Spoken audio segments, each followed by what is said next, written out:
Hey everyone, welcome back to another episode of the Easy Conversations podcast, a podcast about having easy conversations. I'm your host, Furkan Dandia. In this week's episode, I'm excited to welcome Jill Drader. Jill is a renowned public speaker, award-winning entrepreneur, and professional mentor based in Calgary, Alberta. With over 2 decades of experience in the personal development industry, Jill has become a trusted advisor and spiritual director to countless individuals and organizations seeking to transform their lives and achieve their goals. Jill is known for her dynamic and engaging speaking style, and she has delivered keynote speeches and workshops to audiences of all sizes across North America. She has also worked with various clients, including corporations, nonprofits, and individuals. Jill founded OwlSeek in 2022 to bring back her retreats, workshops, digital courses, and spiritual direction work. Jill is an active member of the Calgary community and has been involved with several charitable organizations. She's the co-founder of Struggle is Your Success, a Calgary nonprofit teaching youth entrepreneurial mindset skills to improve their lives.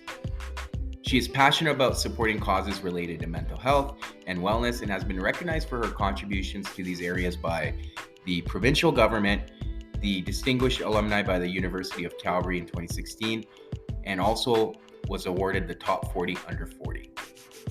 Jill is a firm believer in the power of connection and community and is dedicated to helping others build meaningful relationships in their personal and professional lives. Whether speaking to a room of hundreds or working one-on-one with a client, Jill's mission is always the same: to help people live their best lives and reach their full potential. On this podcast, I've previously talked about the hero's journey and something we must all embark on and go through various stages. In this episode, I wanted to highlight Jill's journey. And in this episode, Jill and I discuss her journey through life and some of the choices she made early on, which ultimately led her to realize the changes she needed to make, especially after some frightening situations. Jill then talks about some of the entrepreneurial ventures she went on while believing in her vision. We then talk about how Jill now mentors others and gives back to the community through her work. I really hope you get a lot out of this episode, and if at the end of the episode you can leave a 5-star review, I would truly appreciate it. And please check out the show notes on how to find Jill online.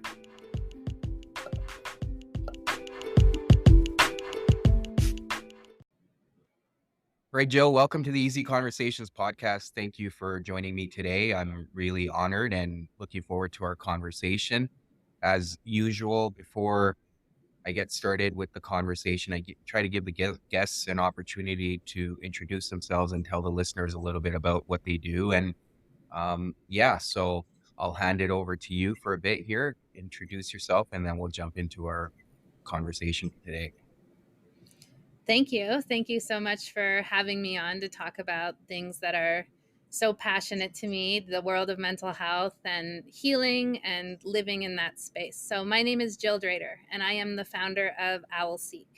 And OwlSeek is a program that I've come up with in response to the last 15 years of coaching startups and counseling individuals and working in the recovery space and being in the recovery space, and finding this gap of the overlap of life coaching meets business coaching meets career guidance meets creating an actionable plan for yourself and looking at spirituality in your life and the role that that plays. And I believe these are all intertwined. So OwlSeek is broken into 2 terms. Owl is the inner wisdom, that place inside yourself, and Seek is about all the outside resources that we look for and put in place and often escape and distract with. And sometimes we get so involved in that world of seeking outside of ourselves that we forget to go within and check if this is really aligned with where we're at. Yeah. And to your point, does OwlSeek offer all those services? Like, what kind of services does OwlSeek offer? Right. So I've been doing retreats for people. I started them in 2016 for people in recovery like myself who hit a 10-year milestone in sobriety or in removing a substance of their choice, and getting to that place of what's my life like now? I'm not sure if these traditional small groups I've been in are aligned with the direction and counseling and resources I need for that big piece moving forward. So what I found on the retreats was people were really, I did 2 years of analysis. People were really looking for that all-encompassing lens of their own life and speaking into from somebody else, asking questions that you don't just get down one track in therapy. You don't just get somebody to see all the pieces and ask about all the pieces. Generally, in psychology, you have to stick to that track. If you're in spiritual direction, you have to stick to that track. If you're talking to somebody about startup, it's probably rare that they're going to ask about where's your spirituality lie. And Right. so I really looked and said, this is not holistic enough. And Sure. how can we address what people really need? A look at all of these pieces together, and then they can go ask the professionals the right questions because they've narrowed down and eliminated what doesn't serve them.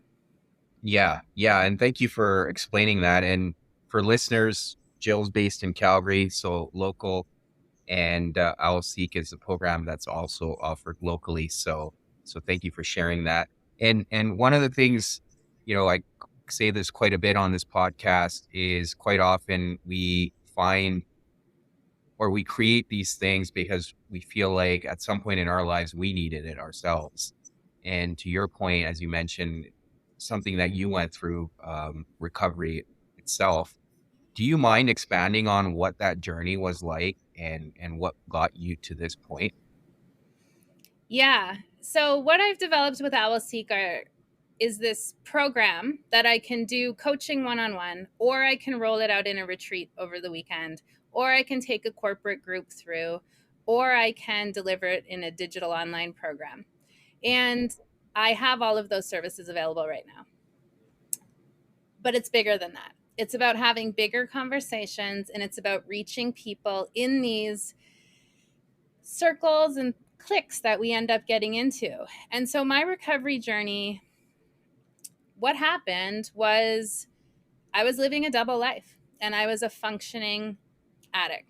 And so Mm. in 2005, I got to the end of my university degree at the University of Calgary studying international development and African studies. And I really look back now, and I was looking for a geographical cure for my alcohol addiction. So I Mm. picked a degree where I could travel.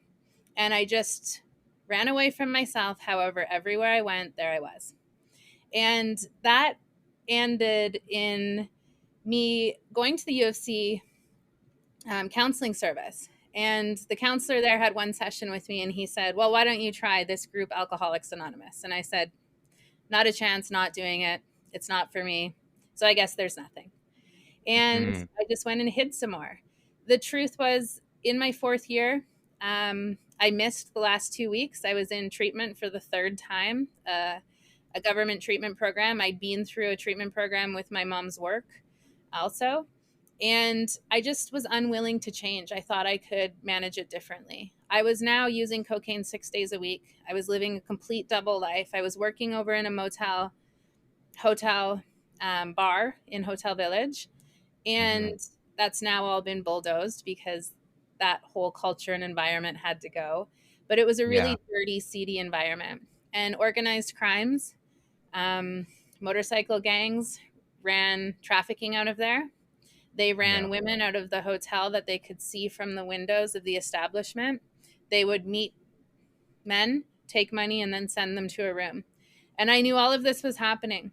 And I was exchanging drugs to stay quiet and let them do Mm. this. And this was the culture of the bar.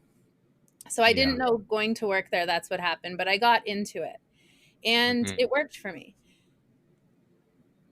That was my life between 10 p.m.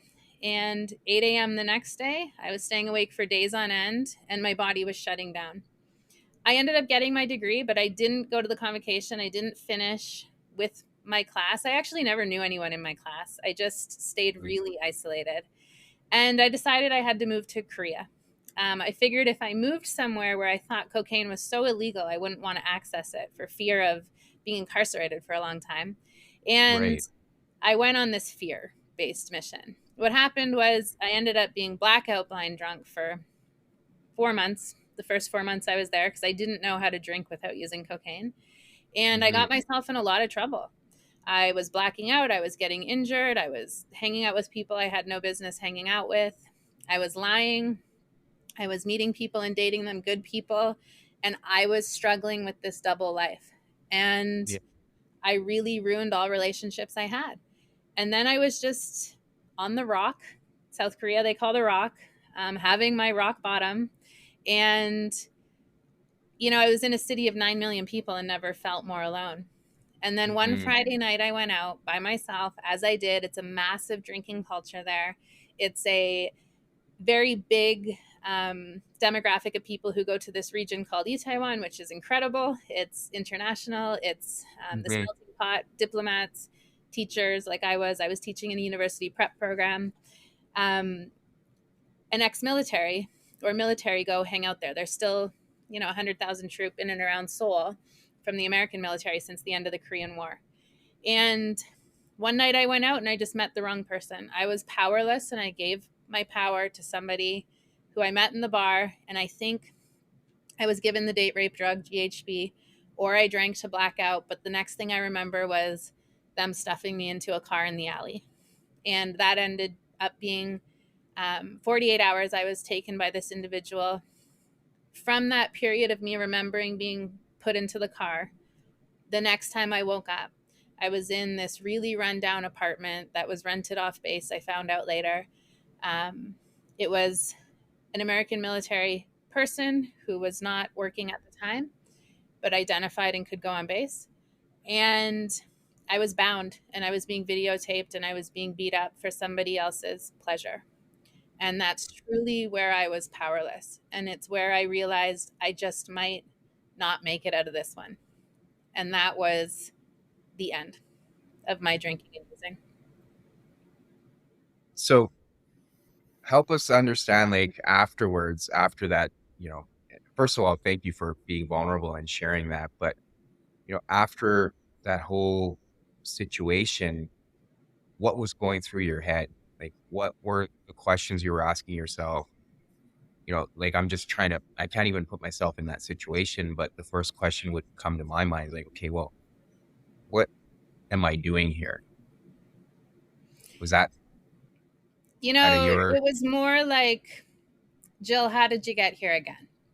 The Mhm. narrative internally had shifted, like, better. Jill, you shouldn't be here. I was listening to that inner dialogue that was trying to get my attention. That was my inner self. That was my soul self trying to tell me that there's another way. And I heard it.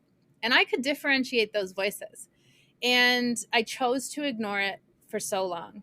So what happened was I went out on a Friday night. The Sunday evening, I kind of came to, and this person was sleeping, and I wasn't as bound as I was before. I was very, very confused. I was very out of it, but I got myself up and I got myself dressed and I tiptoed around. I couldn't find my other things, my cell phone, my money, and I left. And I ran into the street and I didn't know where I was. There's a language barrier. I could sound things out phonetically, but I didn't know what they meant. And Yeah. and then what I call an earth angel pulled up, and it was a taxi driver. And I looked beat up. I looked like I'd been out for 2 days and hadn't had a shower. I looked like I was a mess. And he picked Mm. me up anyway. And we couldn't even communicate. And I was telling him my address, and I thought he was hearing me. But he assumed I was American. And to get onto the American military bases there, you have to go to this border patrol and check in with your passport. And if you're Canadian, you go in with somebody else. This was at the time. And so Mhm. he just kind of left me at the gate. And I was like, okay, well, they can help me. And I started to explain what happened and that I needed help. And I started to describe what happened. And they put a few people together And then we went and had some conversations, and they kind of put together the details before I did. And what I wanted to do was stuff it and run away and hide. I wanted Mhm. to make this never known. I wanted to make sure that, I wish rape and abuse were part of my story one time, but they're not. They're not. I Mm. lived a very high risk lifestyle, and I was around very dangerous people, and I was very addicted to drugs. And with that, you do things you're not proud of. You do Right. things because you just need to get through the next day. And Mhm. I kind of accepted that this was just part of the life, Right. unfortunately. And I accepted that I was so ashamed and humiliated Mhm. by the behaviors that if I just stayed quiet and put the mask on and pretended everything was okay, and I went out into the world with the smile and the face and not revealing that darkness behind the scenes of what's really going on, Mhm. then I would be okay. And that's what I did. Yeah. The military personnel and I came up with some paperwork where I would leave it in their hands because I didn't want to talk about this. And furthermore, I have 6 men standing in front of me and I didn't want to talk about it with them. And Right. they introduced me to a social worker and women there, some medical services. And it's at that point I got into recovery. I never drank after that. And that was 17 years ago this coming April. Wow. Yeah. Well, yeah, I mean, that's a lot. And and what was that journey like of recovery? Because I could assume it was probably hard in the beginning, especially, mentioning that you had those addictions. What were those early days like for you? Painful. Painful. I learned something called the Serenity Prayer, and I think I said it a million times. Um, I was introduced to a group of people who are in recovery that follow a program that meet. In Korea at the time, this group was not established in English, and the only meetings for this were on the American military base, and I got to go to those. And the early days were complete surrender and just knowing that it was done.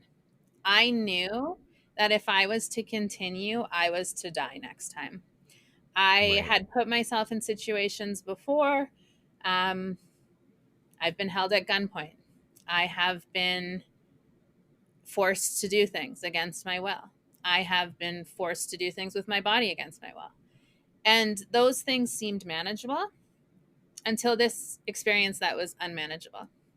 And I knew I wouldn't come out of the next one. And one of my greatest teachers told me, we're not powerless, but we give our power away.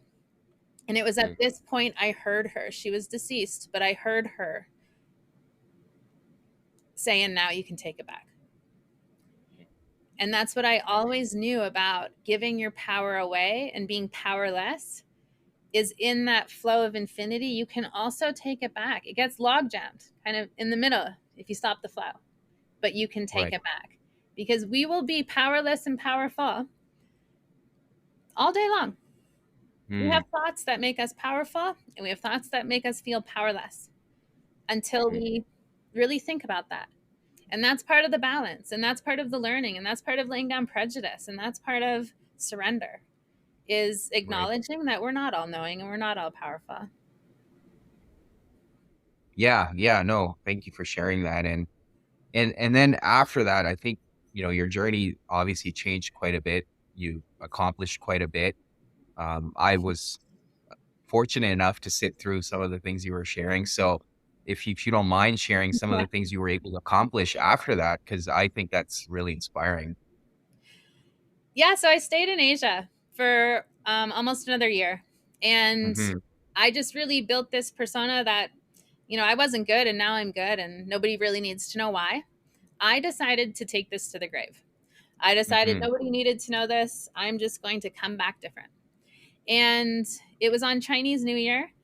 My mom had been living in Toronto and I was still over in Korea or Japan. And she had said, let's meet in Vancouver. I could fly there on one flight and she could fly there on one flight. And we met.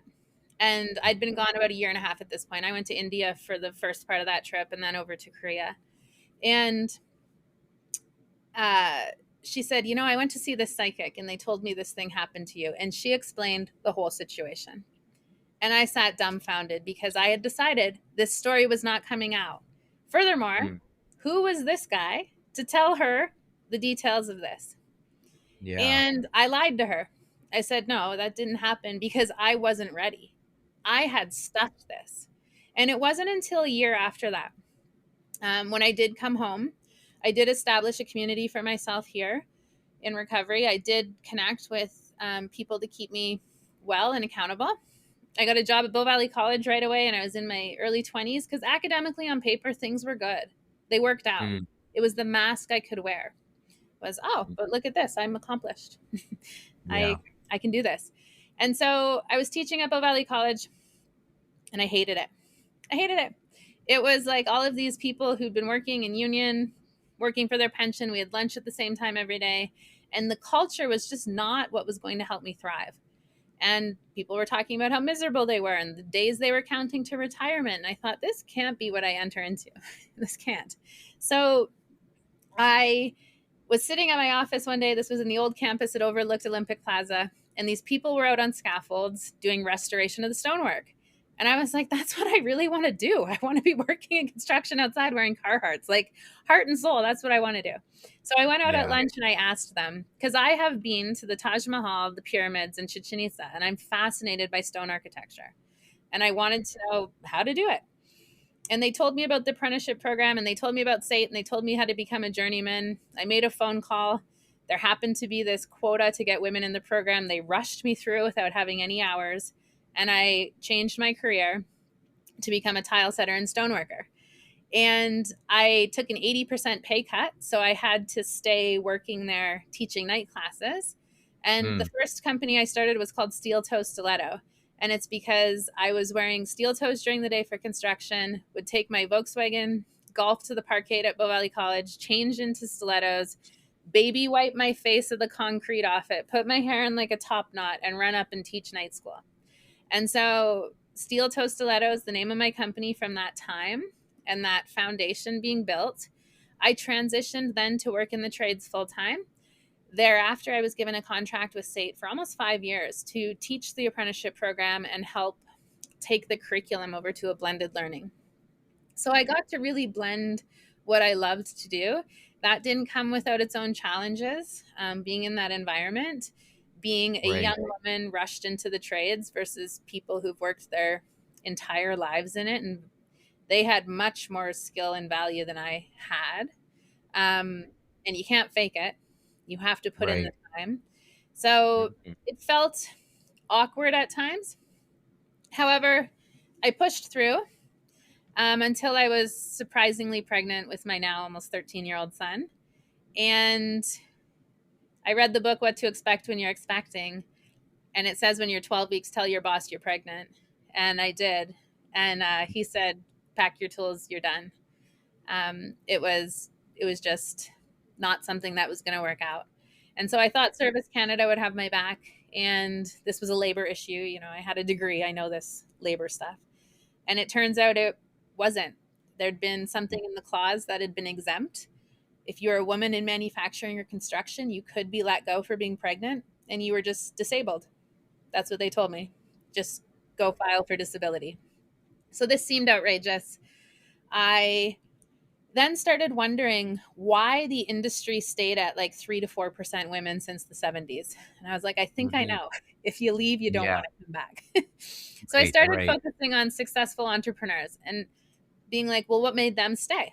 And I thought, well, you must have to own the business or be very business savvy if you want to make it in this space. So I started a project called Women in Work Boots. I interviewed 100 women who work, and I just collected some themes and put it out there as a movement, a network. And, business-wise, it's the first mistake I made. I didn't really know how to monetize. I thought I was doing good. I also was doing this while having a baby. And this got really popular. It was used across Canada. I was going back and forth to Ottawa to speak at different things for women's groups, women in trades, women in STEM. And it got exhausting because it's kind of an uphill fight. Mm-hmm. So the first week of July 2015, 3 things happened. My ex-husband coached hockey, so his schedule was all over the place. We had 2 Yeah. sons at this point, under 2 years old, was their age difference. And I was really going on these projects. My mind never stopped. And he was Yeah. away, so we used au pairs, international exchange students, to help us with the kids. They would move in, immerse with the family, want to learn English. All of them came through an agency, and they all had early childhood education credentials from where they were from. So we had 10 over the years. It was incredible because I was an au pair in France and in Italy when I was in my early 20s, and it was life shaping. So I wanted to share that. But the first week of July 2015, 3 things happened. So with my stigma stomping work, women in construction, I thought, why wouldn't we hire a male? I have 2 sons. The agency has males. They have the credentials. Why not? Yeah. And it worked until somebody had their own personal issue. And what we uncovered was the male that we had to send him home on voyeurism because he put hidden cameras on me in our home. He was photographing me in our bedroom while I was changing. He developed a fascination with me. And when I uncovered it, it had been going on for a while. So this was 10 years after Korea. This was me deciding this story was never going to come out. Mm.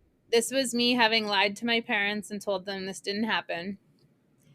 And then I was faced with a situation that inside that owl voice I heard, are you ready to address this now? And I'd been stuffing so much for so long. Women in Work Boots, which was used in 200 schools across the country. Stephen Harper made it a movement of status of women nationally.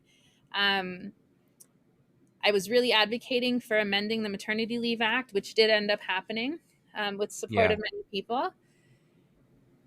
Bill C-243. Women in Work Boots then got hacked by Viagra ads and was firewalled from every program it was used in. So how randomly that happens, I don't know. So I uncovered the voyeurism. I now have no job to go back to. I have no childcare. And a man that I met in recovery who's now in his 80s was a Korean war vet. I met him at this small group that we went to. We'd been friends for 9 years. Just in this program, you do service work and you connect with people and you help them out when they're down and out. Yeah. And he called me every day for 9 years until I didn't hear from him for 3 days. And I couldn't get a hold of him. He only had a landline in his apartment. I called a police check on him. He was curled up in the fetal position in bed. And I was there when the police went in. He was in so much pain. And he looks at me. I have it on a voice recording on my phone because I recorded it. And he said, Jill, there was a picture of these clouds on the wall. And he said, the clouds opened up and they said, you're wanted in heaven. And they showed me a picture of you taking me to the hospital and I never get out. And I was like, well, that's not going to happen. Let's just get in the car and we'll go check this out. And we went to the ER at the Foothills. And the ER doctor said to me, he showed me an x-ray and he said, Jill, he's got cancer in every part of his body. He has less than 4 months to live and he will not be leaving this hospital. He's also signed over that you're his next of kin and to make all the end of life decisions. What do you want to do? And I was like, what? I didn't have to sign this too. He just signed this. This is, we're starting this now. Like, I don't even know where my kids are going to be tonight. What do you mean he's not coming home? He's been in his apartment for 35 years. Like, everything just started to tornado. So that year, it did happen the way the ER doctors said, and it did happen the way he imagined it. He died in my arms in the Sarcy hospice less than 4 months later. I then experienced the metaphor of living death. And I experienced this: things die, ideas die, dreams die, death of a dream. Grief is living, grief is real. And not knowing what to do is the greatest gift that you can be given living, because it Mm-hmm. means something else has to happen. And you need Mm-hmm. to listen very carefully within for what those next steps are. Because if you go to a place of logic when somebody's dying, or when something is being taken away from you, or when you're losing something you didn't want to lose, like a wife or a relationship or a child, um, you need to feel through that. And Mm-hmm. societally, we have made death a thing that we're okay talking about after, Right. right? Past tense, he died. But what Mm-hmm. about this is dying? This idea Mm-hmm. is dying. This idea Yeah. you've had that you are forcing and trying to control is dying. Mm-hmm. This person is actually dying. So after that, I decided I really wanted to dive into this notion of death work, Mm-hmm. because I found a lot of comfort being with him in the hospice for the last breath. It was actually, I'm just remembering this right now. He had a heart attack at Peter Lougheed, and I was with him. And I've never Mm-hmm. seen somebody have a heart attack where their body, they come completely out of their body. And then he was gone. And the bells were ringing and the nurses were running in, and they said, Jill, it's now time. We're going to call the ambulance for the transfer. And he told me he never wanted to go to hospice.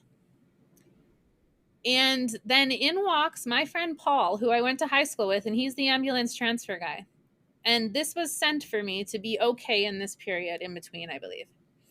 Yeah. And then Chuck was taken to the hospice, unconscious. He was wearing nothing but the hospital gown. There was nothing left at the hospital. And we got to the hospice. He got into the room. I arrived. He was tucked in. He looked like he was gone, but he wasn't quite. Mm-hmm. And then he woke Yeah. up and he looked at me and he asked me to turn off the dim lit desk light that was there and turn on the pot lights.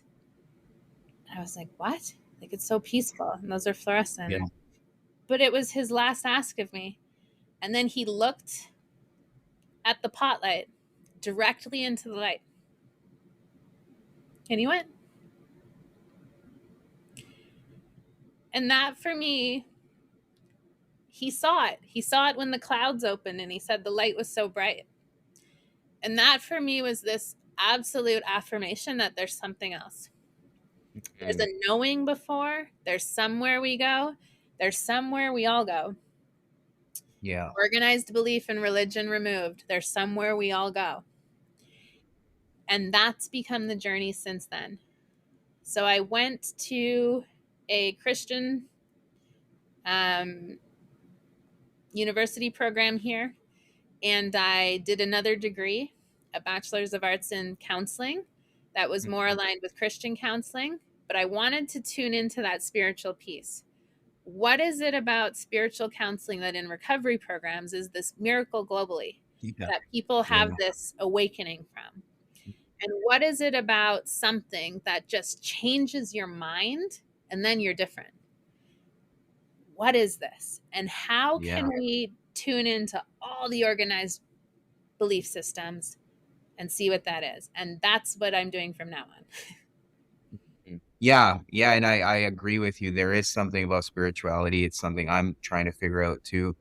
Um, becoming a therapist, it's kind of the more I read about it, I realize that, a lot of the times it brings people reprieve when they're able to look at something bigger than themselves.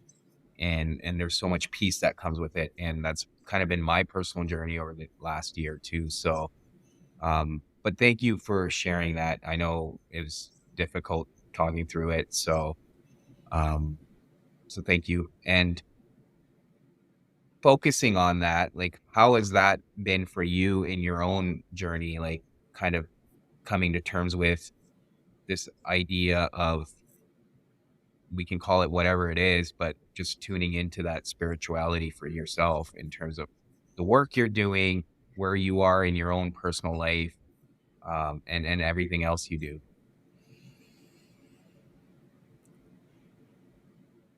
My big goal in doing this degree was that I never got to go to the final weeks of my last one.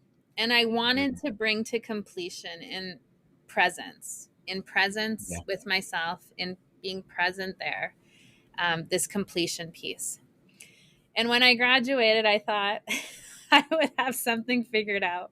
And I remember at the end of the program, it was another undergrad. I ended up with a Bachelor of Arts in Counseling, that I was like, I don't know. Like, all I know is I don't know. At the end Yeah. of this, I know less than I did when I started.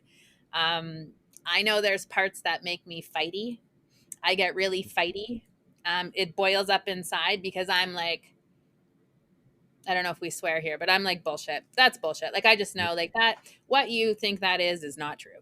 That is, there's no possible way. And I know you've been doing it for all these years, and I know we've collectively agreed that this is the way. And I don't know about that. So that's how it's rolling out, with that kind of lens on things, where I'm looking at, I was raised in a community that was pacifist. We identified as Mennonite. It was old order around us in rural Ontario, in Kitchener and St. Jacobs and Elmira, and people with the same last name as me still ride horse and buggy. The women are still not allowed to go to school. My maiden name is Martin. And women are still not allowed to go to school past a certain age because it's dictated by the men in the community. There's organized marriage. There's lack of exposure to the outside world. And some of these things are great, and some of them are incredibly concerning. And I wanted to challenge some of the belief systems I was taught, and then the things I've seen from traveling, the things that became knowings, like Yeah. those pictures I was raised with on the wall of Jesus being this super white guy with blue eyes and blonde hair to fit into how everybody else looked. Probably not true. Right. So it was just going through pages and pages of like, huh, is that really? No, no, no, no, no. It can't be that. And so I Yeah. feel like that's what it's set forth. And what that's looked at is, what is the role of patriarchy? What is this hierarchical system? What is this modeling? What Mhm. did this belief system actually come out of? Why is the Canadian government still in bed with the Catholic Church, and we choose on our taxes either public school or separate school, and only one organized religion that claims to represent Christians, the 3,800 other denominations, they don't Mhm. get the benefit of subsidized schooling system? Like, these questions are really important to me now. And these questions are about inclusivity. These questions are about who's been exclusive and excluded and why. Yeah. These questions are around, what was the power and control agenda or taxation agenda for that to be put in place, and how has that shaped men in our society now? How has that Right. shaped men in our society with what they say and how they say it and how they behave and what they choose to do for work? Mhm. There's more to all this. And Right. when I was doing this program, I did a practicum and employment at a men's treatment center here in Calgary, Fresh Start. It's an incredible program. And it has helped thousands of men recover. Mhm. And what I really felt there was living forgiveness. I heard things that were painful and wounding and scarring and horrific about things that happen to men at the hands of other men or people. And I never really thought about it from that perspective when I was in the lifestyle and when I was giving my power away. Mhm. And I couldn't help but want to forgive any man who crossed my path who hurt me, because I suddenly was going through the lens of, well, maybe they were only doing the best they could with what they had, and they Mhm. saw the world through having to be forcefully powerful, and it actually doesn't align with them. And that tension caused that playing out of their behavior that then resulted in us having our paths crossed. Right. And it probably hurt them at some point as much as it hurt me. Mm-hmm. And all I could do was surrender that and pray for them. And that shocked me. And then my journaling started to reflect things like I suddenly wrote letters that were like, thank you for raping me. Because Mm-hmm. I learned that that was my rock bottom. I learned at the hands of you holding me down that I could only rise if I was to get out of that situation by having faith that there's another way. I Right. know what happens if I recycle and repeat the same patterns and behaviors and put myself in the same environments with the same people and the same lifestyle with the same drugs and the same alcohol and the same small conversations about things that don't matter. Right. Yeah. And I want to choose a different way. And I want to align with people who are choosing a different way. And it turns out we're going to have to all be outside of these small communities and small organized belief systems and groups that we're in if we're really going to come together and make meaningful change. Because it's not about getting smaller and smaller, and it's not about closing the doors, and it's not about having secret societies, and it's not about having secret services and excluding genders. That's not helpful. None of that's helpful. It's about Right. looking at some bigger principles. For sure. For sure. Yeah, absolutely. I think we're stronger when we're working together. And unfortunately, people have lost that way of thinking right now. And we're seeing the consequences of that too. So yeah. I did want to ask you, because you mentioned previously that, the stuff that happened in Korea and then things that happened later on, as you mentioned in 2015, and that was stuff that you probably didn't want to share. Why is it important for you to speak openly about those things um, now, or even you Mm. sharing them previously? That's a double-edged sword. Let me tell you that. So, you and I both like Rumi. The wound is where the light enters, right? It's coined to him sometimes and other people, but in some paraphrasing, transcribing way Right. that serves me right now, that's the line. So, if I look at that and I look at being cracked open, and I look at that vulnerability of looking at that place, a wound's a wound and it needs to close. Mhm. And that wound had to come open to get some different healing so it could close again. And right now, with the development of OwlSeek, is the closing. Because Mhm. why I say double edged sword is opening this, it was like, you need to step into this. This is the hearing, the calling I'm hearing. You need to step into this. You need to heal this. You need to share this with other people. You need to let people in Calgary know that when you were ready to go for therapy, you went to CASA, Calgary Association for Sexual Assault, and they told you it was a 9-month wait list. You need to advocate for more funding because you have a voice and we'll give you a platform. And these kind of Mhm. things worked, but keeping them open hasn't served me.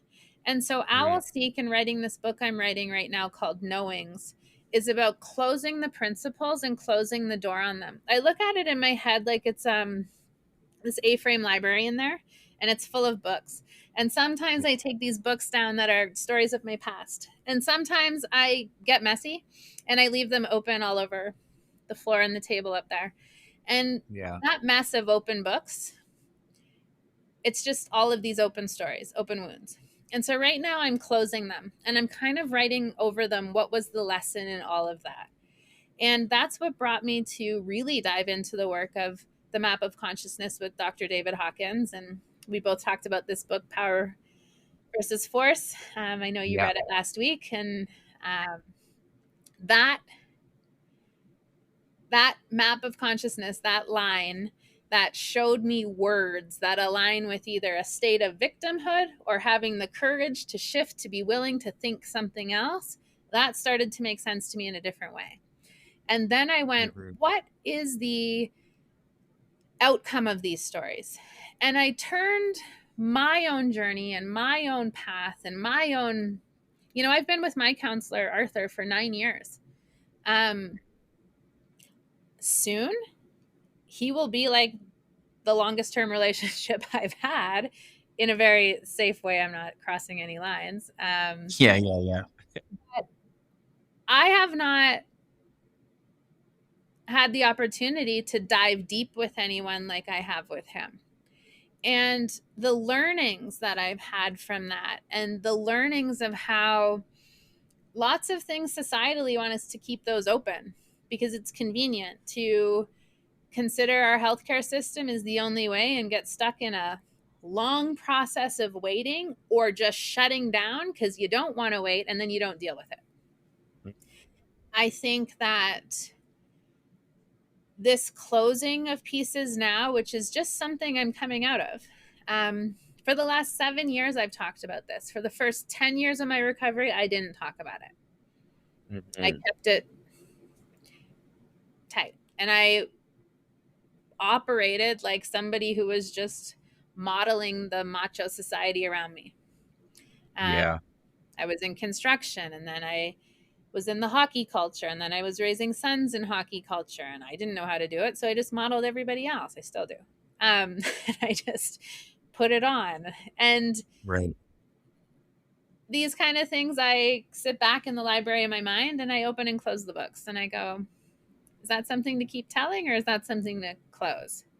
And what are you going to write moving forward? And this stuff of writing now, I've extracted 7 spiritual principles from his list of many. And this is what I live in, and this is what I teach, and this is what I believe in, and this is what I walk every day, and this is what I walk people through, and it works. Going from a path of fear to love, walking through those places like, what am I so afraid of? And there's an exercise that they do in the 12-step programs that has you look at your fear, and it's some of the best workbook, spreadsheet like activity to dive into, like, what is this really about? Is this about my fear of image, my fear of money, my fear of shame, my fear of sex, my fear of not being good enough? Like, we don't talk about this stuff together. We just say, like, oh, fear, like, shut it down. But there's some deep dive stuff we can do. So coming out of fear, looking at where you're prideful, looking at where your ego is running the show, looking at the mask, looking at that dual life, that duplicit self. People live in that all the time. I'm staring out here at big towers downtown, and people who lead in this way from a place of fear try to control everything. I was talking with somebody today who has a female leader who just, I call it patriarchal puppetry, like just models this old school way of leadership, and it doesn't fit. It's just this like chirping of a style she learned under probably. And how do we soften that and align it and make it real? How do we soften it in men that it doesn't work for? How do we soften it in people who are finding their identity and belonging in looking at their gender right now? Where do we make room for opening that? Yeah. And I mean, to your point, acknowledging that it is a double-edged sword, but as you also mentioned previously, keeping it a secret likely would have had, the story would have had more power over you, right? And by speaking your truth, again, fully understanding that often there can be circumstances you're taking your power back. And obviously, even I've talked about this before, shame also thrives on secrecy, right? So oh yeah, you're as sick as your secrets. You're as sick as your secrets. Yeah. I think there's a line I use too. Is this helpful or harmful? And at the 10-year mark for myself in recovery, it was helpful to talk about this stuff. And now I have to look at the same stories at a new time, and it's harmful. It's harmful to tell them in the same way. It doesn't serve me, and it doesn't serve others the same. And I think we need more permission to look at our life and say, what worked for me 7 years ago doesn't work for me. And even though I said it, and even though I stamped it, and some people they've got it in a stone scroll, they believe it's the be all end all. No, it changes. and allow Of your course. perspective time to change. Allow Right. yourself to go, this may have been helpful then, but this is super harmful now. And Mhm. that's that double-edged sword. Is it helpful or harmful? Because it can be both and you better be careful. Yeah, and I mean, to your point, we do evolve, right? So what Mhm. worked for us, even I look at 2 years ago, and the things like I how I approach things today is completely different. So we do evolve as people, and we just need to have compassion for ourselves and others, acknowledging that we're all changing over time. So yeah. Um, Jill, I want to thank you for coming on here and sharing your story. Thank you so much for being vulnerable and being so open. For listeners that want to get a hold of you or want to learn more about OwlSeek, what are some ways they can do that? Yeah, OwlSeek.ca is where things are living online right now. Following me on Instagram is the best day-to-day way to follow me. So under my name, Jill Drader, and from there you can link to the OwlSeek method. And I'm writing a book that's coming out talking about these 7 spiritual principles to a life of certainty, to getting to that other side of knowing, you know, what you need to do. And that is also going to be linked there. So I'll be doing pre-sales for that soon, workshops coming up. This course is starting next week. And then I'm going to be doing a course that blends who you are and what you do with business startup as more of the focus. So that's going to be starting up in February. Awesome. So yeah, I mean, I'll put all that stuff in the show notes. This will probably be coming out later in February, but I'm sure people can find Totally. everything else if they want to. Absolutely. Thank you for Yeah. doing this. Thank you for opening the conversation. Thank you for reaching out. And thank you for being one of the brave people who's having these conversations. Truly. Yeah, no, I mean, my job's easy just here listening. So, but I do appreciate that. So thanks. And I'm sure we'll be talking more. For sure. Thank you for checking out this episode with Jill. As always, please subscribe to the podcast on Spotify or Apple Podcasts, or leave a comment in the comment section. I always love hearing from you. Until next week.